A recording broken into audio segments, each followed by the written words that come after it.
Hello കൂട്ടുകാരെ, ഇന്ന് നമുക്ക് നല്ല ഹെൽത്തിയും ടേസ്റ്റിയൊക്കെ ആയിട്ടുള്ള ഒരു ഡ്രിങ്ക് എങ്ങനെയാണ് ഉണ്ടാക്കണതെന്ന് നോക്കാം. അപ്പോൾ നോമ്പൊക്കെ അല്ലേ, നോമ്പ് തുറന്ന് കഴിഞ്ഞ് ഇരിക്കുന്ന സമയത്ത് നമുക്ക് ഇത് നല്ല ടേസ്റ്റിലൊരു ഗ്ലാസ് കുടിച്ച് കഴിഞ്ഞാൽ നമുക്ക് നമ്മുടെ ക്ഷീണങ്ങളൊക്കെ മാറ്റിയെടുക്കാൻ പറ്റും.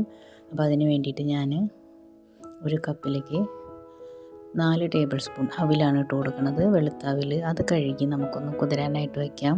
പിന്നെ ഞാനൊരു നേന്ത്രപ്പഴമാണ് എടുത്തിരിക്കുന്നത്. ഈ നേന്ത്രപ്പഴം പഴുപ്പത്തിരി അധികമായാലും കുഴപ്പമൊന്നുമില്ല. അത് നമുക്ക് അരിഞ്ഞ് നമുക്കതൊന്ന് നെയ്യിൽ ചെറുതായിട്ടൊന്ന് വാട്ടിയെടുക്കണം.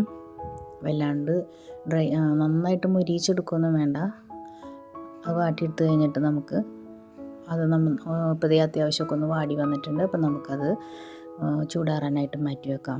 ചൂടാറി കഴിയുമ്പോൾ നമുക്കതൊരു മിക്സിയിലെ ജാറിലേക്ക് ഇട്ട് കൊടുക്കാം. ഇനി നമുക്ക് അതിലേക്ക് നമ്മൾ ആ കുതിർത്തി വെച്ചിരിക്കുന്ന അവിലുണ്ടല്ലോ, ആ അവിൽ നമുക്കതിലേക്ക് ഇട്ട് കൊടുക്കാം. അപ്പോൾ അതിൽ ഒരല്പം വെള്ളം ഉണ്ടായിരുന്നു, അത് കുഴപ്പമില്ല. 1-2 സ്പൂണൊക്കെ വെള്ളം ഉണ്ടെങ്കിലും കുഴപ്പമൊന്നുമില്ല. പിന്നെ ഞാനതിലേക്ക് മധുരത്തിന് ആവശ്യമായിട്ട് ഈന്തപ്പഴമാണ് ഇട്ട് കൊടുക്കുന്നത്.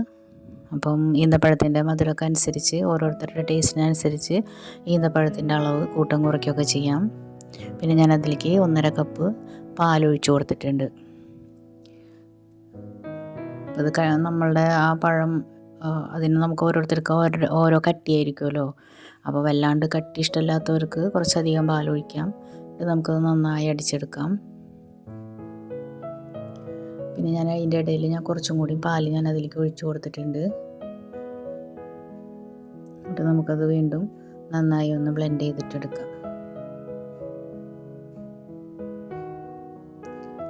ഇത് വളരെ ടേസ്റ്റുള്ള ഒരു ഹെൽത്തി ആയിട്ടുള്ള ഒരു ഡ്രിങ്കാണ് കേട്ടോ. എല്ലാവരും ഇതൊക്കെ ഒന്ന് ട്രൈ ചെയ്ത് നോക്കിക്കോളൂ.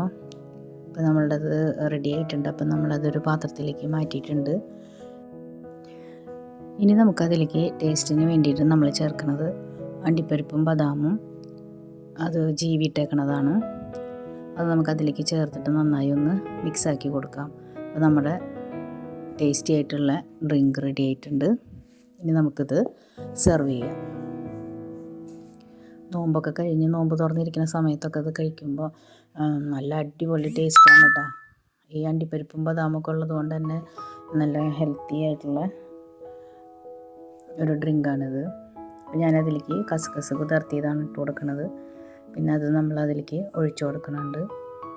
ഇനി നമുക്ക് കുടിക്കാൻ റെഡി ആയിട്ടുണ്ട്. ഇനിയിപ്പോൾ നമുക്ക് അതിലേക്ക് ഡെക്കറേറ്റ് ചെയ്യണമെന്നുണ്ടെങ്കിൽ നമുക്ക് ഈന്തപ്പഴം അരിഞ്ഞതോ ബദാമോ അങ്ങനെ എന്തെങ്കിലുമൊക്കെ ഉണ്ടെന്നുണ്ടെങ്കിൽ നമുക്കത് ഇട്ട് കൊടുക്കാം. കുട്ടികൾക്ക് കുറച്ച് അതിഷ്ടമാണ്. അണ്ടിപ്പരിപ്പും ബദാമൊക്കെ കുറച്ച് അധികം ഇട്ടിട്ട് കൊടുത്തു കഴിഞ്ഞാൽ കുട്ടികളത് അതിൻ്റെ ടേസ്റ്റ് കൊണ്ട് അത് കഴിച്ചോളും. നമുക്കിപ്പോൾ ഈ ഒരു ഡ്രിങ്ക് നമുക്കൊരു 5 ആൾക്ക് നോർമലി കഴിക്കുകയാണെന്നുണ്ടെങ്കിൽ ഒരു 5 ആൾക്ക് കഴിക്കാനുള്ള ഡ്രിങ്ക് ഉണ്ട് നമുക്കത്. ഏറ്റവും ലാസ്റ്റ് ഞാൻ അതിൻ്റെ മുകളിൽ കൂടെ തേനാണ് ഒഴിച്ചു കൊടുത്തത് കേട്ടോ. എൻ്റെ വീഡിയോ ഇഷ്ടമാവുകയാണെന്നുണ്ടെങ്കിൽ എല്ലാവരും ഒന്ന് സബ്സ്ക്രൈബ് ചെയ്യുക, ലൈക്ക് ചെയ്യുക, ഷെയർ ചെയ്യുക, കമൻറ്റ് ചെയ്യുക കേട്ടോ. Thank you.